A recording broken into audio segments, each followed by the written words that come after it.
And if we're nervous or upset about anything, he's the perfect person to be there with you. They've warmed our hearts on the repair shop, restoring priceless heirlooms and mending what once seemed lost. But what if we told you that behind those calm smiles, Susie and Steve Fletcher were carrying a secret no one saw coming? A story of childhood pain, silent battles, and unimaginable endurance, hidden from the cameras for decades. Now, they're finally breaking the silence. And fans everywhere are stunned. Stay tuned, because once you hear this untold truth, you'll never look at the repair shop the same way again. For over a decade, millions of viewers tuned in to the repair shop to witness the magic of restoration, the gleam of polished silver, the delicate repair of antique treasures, and the comforting presence of Susie and Steve. Susie, with her serene demeanor and gentle hands, became a beacon of patience and care. Steve, meticulous and steady, matched her with a quiet calm. Together, they were the beating heart of the workshop, a brother and sister whose unspoken bond radiated strength, loyalty, and heritage. But attentive fans noticed there was something beneath the surface, a flicker of sadness in Susie's eyes, a hesitation in Steve's voice when family was mentioned, subtle hints that whispered of a deeper story, one the cameras never captured. Suzie Fletcher and Steve Fletcher's childhood home in Oxfordshire seemed idyllic, a charming, time-worn house filled with the laughter of 4 siblings. Family meals, homemade cakes, the scent of freshly brewed tea. But beneath the warmth lay shadows. Their mother silently battled severe postnatal depression, a condition poorly understood at the time. Their father, trying to hold the family together, eventually suffered a nervous breakdown. Steve would later reflect, "Our mom suffered dreadfully from postnatal depression. It wasn't just sadness, it was isolation. And Dad, he just couldn't cope. He had a nervous breakdown. It was a dark time for all of us." Susie added, "Looking back, I feel incredibly sorry for Mom. Nobody really knew how to help her. The treatments were barbaric. There were times when the children were sent to relatives' homes, safeguarded from the storm at home. The family developed an unspoken pact of silence, a survival mechanism in a world that didn't understand mental health. We had our problems like most families," Steve admitted, "but we also had each other." Susie was born into a home of creativity and craftsmanship. Her mother was a designer and seamstress, her father a watchmaker. From an early age, Susie was drawn to working with her hands. By 14, she was apprenticing under Ken Langford, a local saddle maker. Cutting, stitching, and shaping leather became her passion, her escape. Horses, too, were a lifelong love that guided her path into saddle making. As a young woman, she sought a fresh start, moving to Boulder, Colorado. What began as an adventure became an escape from old ghosts. In the United States, Susie built a thriving leather business, known for her meticulous work on saddles, furniture, and fine leather goods. But behind her professional success was a deeply personal battle. She met Rob, a man who, at first, seemed loving. But as years passed, Rob's behavior changed. His streak of violence and control grew darker, shaping Susie's life in ways she rarely spoke about. "We were forced to hide this," Susie later confessed. "Back then, families didn't talk about these things. It wasn't safe."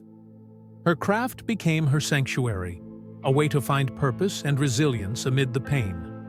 Back in Oxfordshire, Steve's life remained quietly rooted. A father of 5, a master horologist, and a man of precision, both in his craft and in guarding his family's history. While the world saw his easy smile and steady hands, few knew the burden he carried. Protecting Susie from afar, maintaining family stability, and honoring the pact of silence that had shaped them since childhood. "You just carry it quietly," Steve later said, "but eventually, you have to let some of it go." His refusal to leave Oxfordshire was itself an act of resilience, not a man running from pain, but one determined to hold steady in the face of it. As the years unfolded, cracks began to show. Fans noticed Susie's absences from several episodes of The Repair Shop. Steve grew more reflective in interviews. The public sensed something deeper was stirring beneath the workshop's polished veneer. Behind the scenes, both siblings were reckoning with the weight of their shared past, a reckoning that would soon become public. The tipping point wasn't a grand TV special. It came quietly, through an intimate podcast interview. "You can't keep carrying everything inside forever," Steve admitted. "It eats at you." For Susie, the decision to speak was even more profound. In a rare extended interview, she revealed a harrowing chapter. "I honestly thought I was going to die," she said softly. Rob, in a moment of violent rage, had once lifted her by the throat, her feet dangling, gasping for air. "I always thought that kind of violence wasn't something that would happen to me, until it did." Her admission shattered not only public illusions, but personal ones. Rob's later cancer diagnosis and death in 2013 left Susie in a complex state of grief, relief, and reflection. "I had to find a new way forward," she said. Returning to the UK in 2017, she was drawn into The Repair Shop, encouraged by Steve to join the team. At first hesitant about public life, Susie found that the workshop offered not just creative purpose, but a path to healing. On The Repair Shop, Susie's calm presence and leatherworking mastery won over fans. But beneath every stitch and every smile was a lifetime of resilience. Each antique restored became a metaphor for her own journey, proof that even the most broken things can be made whole again. "We didn't just fix things for others," Steve said. "It became part of our own healing." Susie echoed, "Every stitch wasn't just about the leather. It was about putting myself back together." Through their work, both siblings reclaimed not just lost heirlooms, but fragments of themselves. Suzie Fletcher's journey from making saddles at 14 to becoming a well-known expert on The Repair Shop is a testament to her talent and tenacity. Born in the UK and raised in a home that emphasized practical skills, she inherited a love of precision from her parents. Suzie Fletcher often credits her remarkable growth to the guidance of her parents. "My mother's design background and my father's craftsmanship taught me to see the beauty in making and fixing things," she once shared. Her years in Boulder, Colorado, were transformative. Despite enduring an abusive marriage, she built a respected leather restoration business, earning a loyal following and a reputation for her masterful work. When her husband Rob passed away, Susie faced an emotional crossroads. After spending 22 years in the United States, she returned to Oxfordshire to reconnect with her roots. It was through her brother Steve's encouragement that she embraced the opportunity to join The Repair Shop. Today, Suzie Fletcher continues to inspire. Her memoir, The Sun Over the Mountains, chronicles her life, career, and emotional journey. Through her work and her voice, she encourages others to embrace artistry, resilience, and the courage to start anew.